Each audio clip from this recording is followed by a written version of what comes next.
In early October of 2012, Jose Queiroz had wanted to buy marijuana.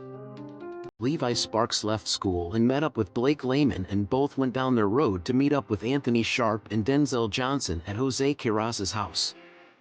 While at Jose's house, they came up with a plan where they would break into a home nearby and steal things, although they were clear that they would only break into a home that had no one inside of it. They began looking for an empty house to break into, and began knocking on doors to see if anyone was home. The first door they knocked on, they heard a dog inside, so went to a second home where they heard someone inside, so left and found another house which was directly across the road from Jose's own house. This house, they were sure no one was inside as there was no car outside, and when they had knocked on this door, there was no answer, so they kicked the door down, and 21-year-old Denzel Johnson led 16-year-old Blake Layman and 16-year-old Jose Queiroz inside the home, along with 18-year-old Anthony Sharp. 17-year-old Levi Sparks stood outside the home as a lookout and never went inside the home.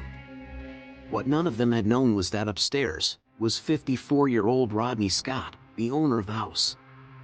He had been sleeping when he had heard a loud bang that had woken him up. Elkhart 911, where's your emergency at? 1919 Francis Avenue, I just shot 2 yards. 1919 Francis? Yes. Okay, you shot 2 people? Yep, they broke into my house. I'm holding a gun on the people right now. Stop doing it, just stop it. Oh, God. I think the one is dead.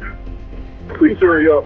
54-year-old Rodney Scott had gone downstairs with his pistol and began shooting at the burglars. 18-year-old Anthony Sharp ran out of the house as 21-year-old Denzel, 16-year-old Blake, and 16-year-old Jose ran into a closet as the shooting continued. Blake Layman had been shot in his leg, and 21-year-old Denzel Johnson was shot in the chest. Blake held Denzel in his arms as he bled out. Paramedics and police arrived and transported Blake Layman to the hospital. Denzel Johnson was pronounced dead at the scene, dying minutes after being shot.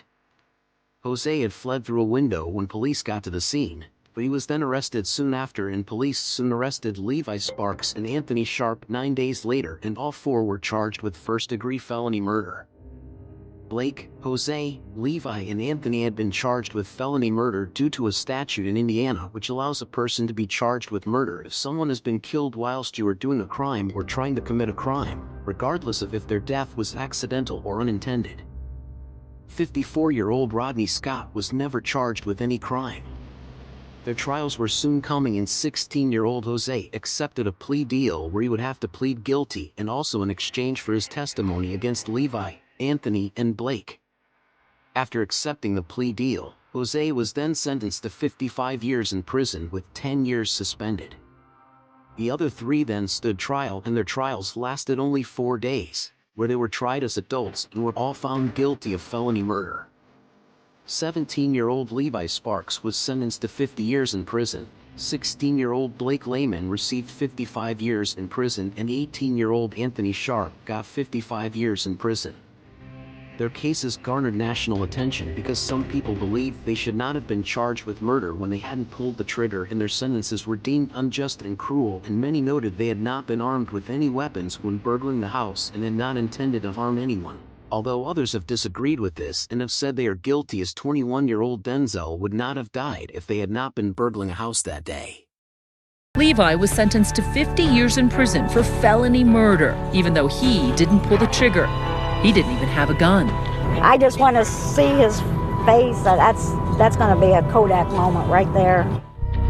More than 250 miles away in Elkhart, Indiana, Levi's life was forever changed on a fall day in 2012. He was hanging out with 4 of his friends, among them 21-year-old Denzel Johnson and 16-year-old Blake Layman. I got off school that day.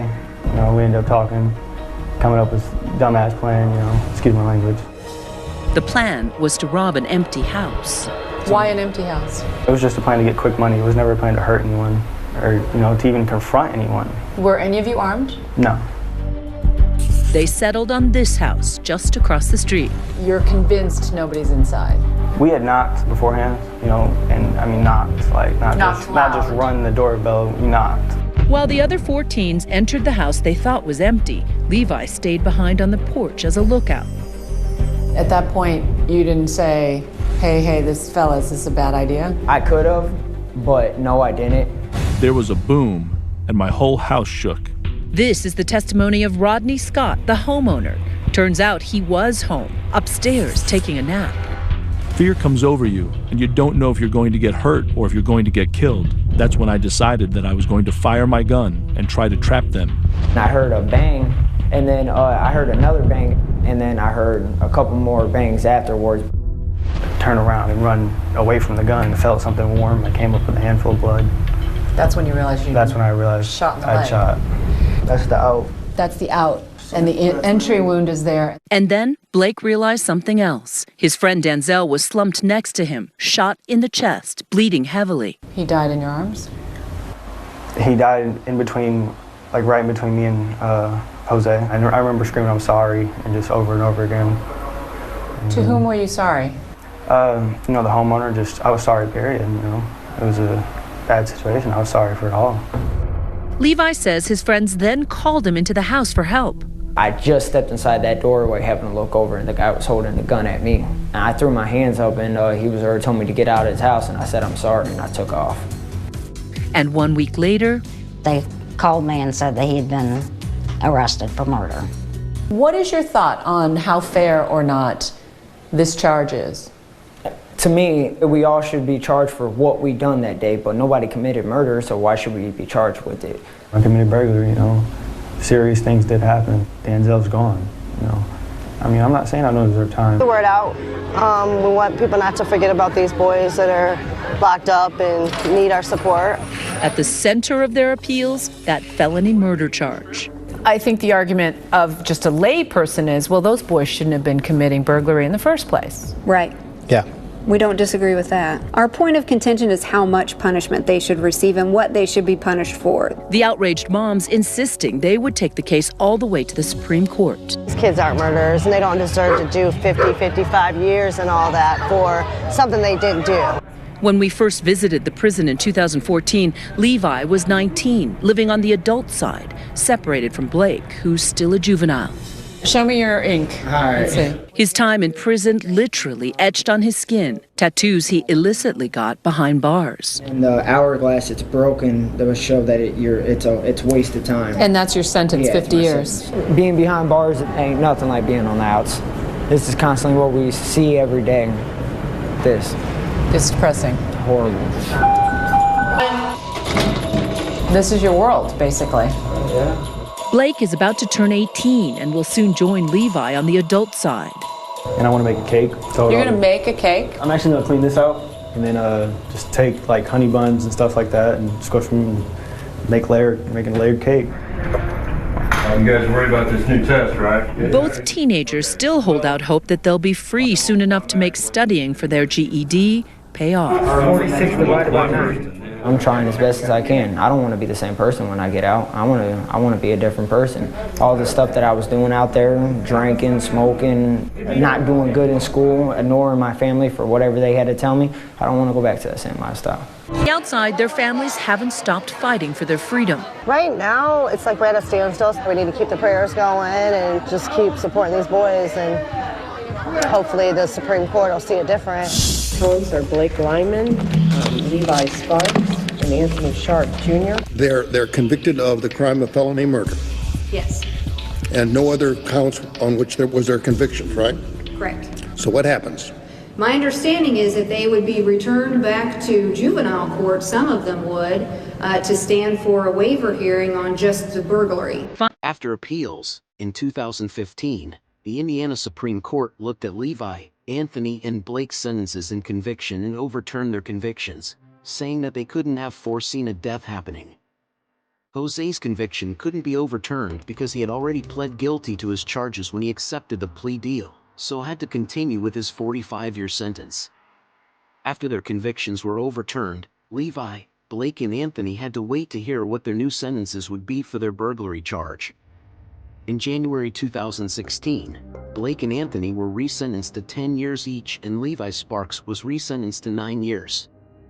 Rodney Scott, the owner of the home, testified that he believed they should still be charged with murder because Denzel would not have died if they had not chosen to break into his home that day. Due to time already served in cuts for good behavior, Levi Sparks was released from prison a few weeks after getting his 9-year sentence. He had served altogether 3.5 years in prison. Blake was released second in March 2016, and Anthony Sharp was released in May of 2018 after serving 5 years in prison. Jose later had his 45-year sentence for felony murder overturned, and he was resentenced to 10 years for burglary, and he was released from prison in 2017. Lines around the world, and today the Indiana Supreme Court overturned murder convictions for 3 of the Elkhart 4. WSBT 22's Kelly Stopczynski has been following this story since it began 3 years ago. Kelly? Rick, these 4 young men were teenagers when they broke into a home on Francis Avenue. The homeowner shot and killed their friend, and even though none of these 4 pulled the trigger, the Elkhart County prosecutor charged them with murder, and it's been a controversial case from the beginning.